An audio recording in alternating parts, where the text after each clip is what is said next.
Assalamualaikum warahmatullahi wabarakatuh.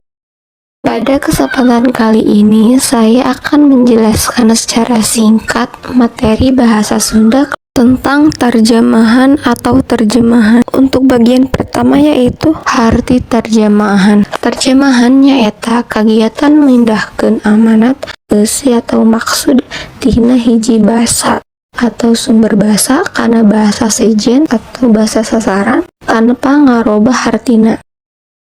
Terjemahan dengan ukur ngaganti kecap demi kecap, tapi kudu ngajaga maksud, konteks, jeung rasa bahasa sangkan hasilna gampang kaharti kudu maca. Pada bagian ini dijelaskan bahwa terjemahan atau terjemahan adalah kegiatan memindahkan makna atau pesan dari bahasa sumber ke bahasa sasaran tanpa mengubah arti aslinya. Dalam menerjemahkan, kita tidak hanya mengganti kata per kata, tetapi juga harus memperhatikan maksud, konteks, dan gaya bahasanya agar hasil terjemahan mudah dipahami. Contohnya, dari bahasa Sunda dan ieu cuaca kacida cerahna. Kukituna kami tiasa ulin di lapang diterjemahkan ke bahasa Indonesianya. Hari ini cuaca sangat cerah sehingga kami dapat bermain di lapangan. Kalimat itu maknanya tetap sama meskipun bahasanya berbeda. Tujuan terjemahan miboga sababaraha tujuannya eta. Hiji, nyangking informasi tina hiji basa ka basa sejen. 2. Ngagampangkeun komunikasi antar masyarakat anu beda basa, nambahan pangaweruh jeung wawasan. Kaopat, ngamumule basa Sunda saangkan tetap dipake dina rupawi. Jadi, pada bagian ini dijelaskan bahwa terjemahan memiliki beberapa tujuan. Pertama, untuk menyampaikan informasi dari satu bahasa ke bahasa lain agar dapat dipahami banyak orang. Kedua, memudahkan komunikasi antar masyarakat yang menggunakan bahasa yang berbeda. Ketiga, menambah pengetahuan dan wawasan melalui berbagai informasi dari bahasa lain. Yang terakhir, membantu melestarikan bahasa Sunda agar tetap digunakan dalam berbagai bidang seperti pendidikan, budaya, maupun kehidupan sehari-hari. Bagian C, padika narjemahkeun. Dina narjemahkeun aya sabaraha hal anu kudu diperhatikan. Pada bagian teks ini menjelaskan tentang langkah-langkah atau pedoman dalam menerjemahkan. Hiji, ngarti kana eusi teks. Terjemahan kudu ngarti heula kana maksud teks sumber. Maksudnya, kita harus memahami isi dan maksud dari teks sumber terlebih dahulu sehingga tidak salah menafsirkannya. Kedua, milih kecap anu luyu. Pilih kecap anu cocok jeung konteks. Pilih kata atau kosakata yang tepat dan sesuai dengan konteks kalimat. Katilu, mempertahankan arti. Mempertahankan makna asli dari teks sumber agar pesan yang disampaikan tidak berubah atau menyimpang. Nu kaopat, make tata bahasa anu bener gunakeun ejahan undak usuk bahasa jeung wangun kalimah anu merenah. Menggunakan tata bahasa yang benar baik dalam susunan kalimat maupun penggunaan ejaan sehingga hasil terjemahan terdengar alami, jelas, dan mudah dipahami oleh pembaca. Bagian D, kemampuan nerjemahkeun. Kemampuan gramatikal mangrupa pangaweruh penggunaan kekecapan, nyusun kalimah, nyusun alinea, jeung ngalarapkeun ejahan.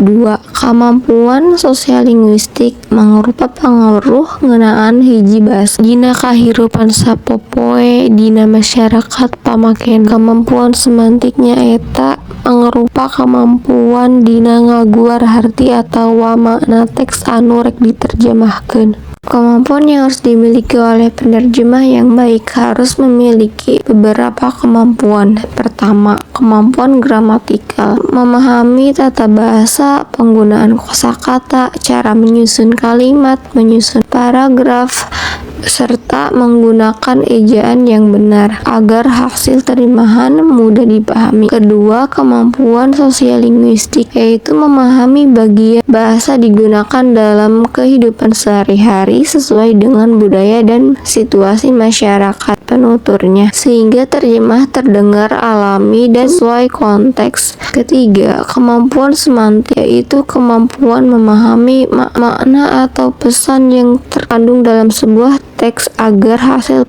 terjemahan tidak mengubah arti yang sebenarnya. Dengan menguasai ketiga kemampuan tersebut, seorang penerjemah dapat menghasilkan terjemahan yang akurat, jelas, dan mudah dipahami oleh pembaca.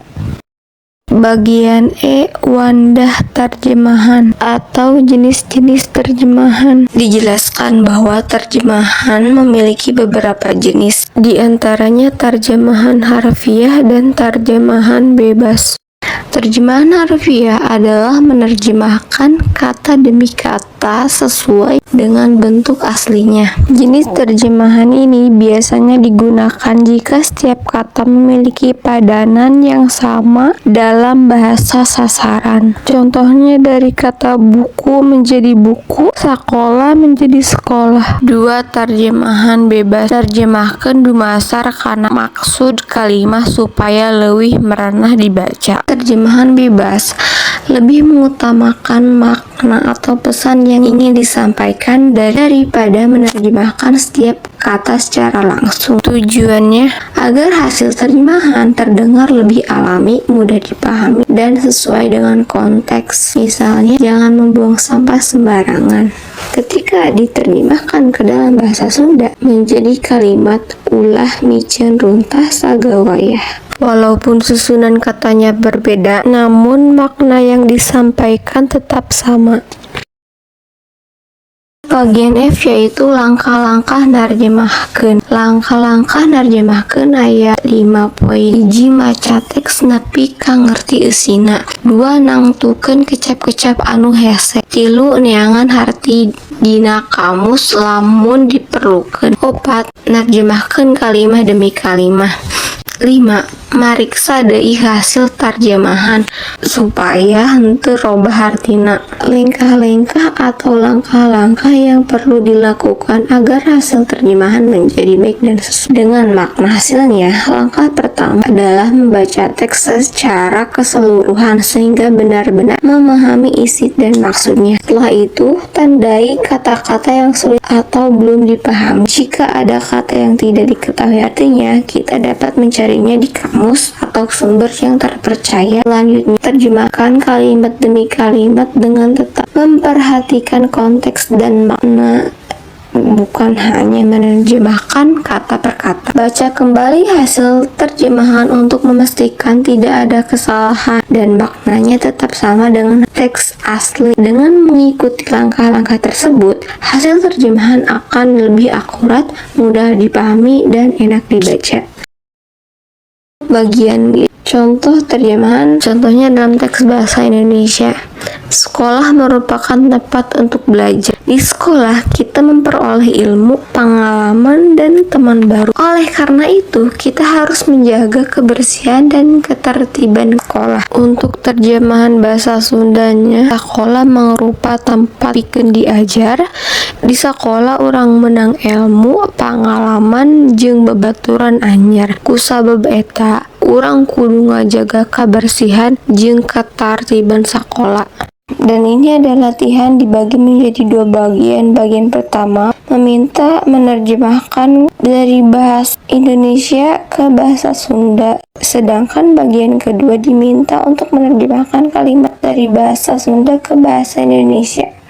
Dan terakhir rangkuman terjemahannya eta mindahkeun amanat tina hiji basa kana basa sejen. Terjemahan anu hade kudu ngajaga harti jeung maksud aslina. Dina narjemahkeun kudu merhatikeun kosakata, kecap tata basa jeung undak usuk basa. Terjemahan bisa dilakukan tina bahasa Sunda ka bahasa Indonesia atau sabalikna. Jadi dapat disimpulkan bahwa terjemahan adalah kegiatan memindahkan memindahkan makna atau pesan dari satu bahasa ke bahasa lain tanpa mengubah arti aslinya. Dalam menerjemahkan, kita tidak hanya mengganti kata demi kata, tetapi juga harus memperhatikan makna, konteks, kosakata, tata bahasa, dan gaya bahasa agar hasil terjemahan mudah dipahami. Selain itu, terjemahan dapat dilakukan dari bahasa Sunda ke bahasa Indonesia maupun sebaliknya. Dengan memahami cara menerjemahkan yang baik, kita dapat menyampaikan informasi dengan benar dan menjaga makna yang terkandung dalam teks asli.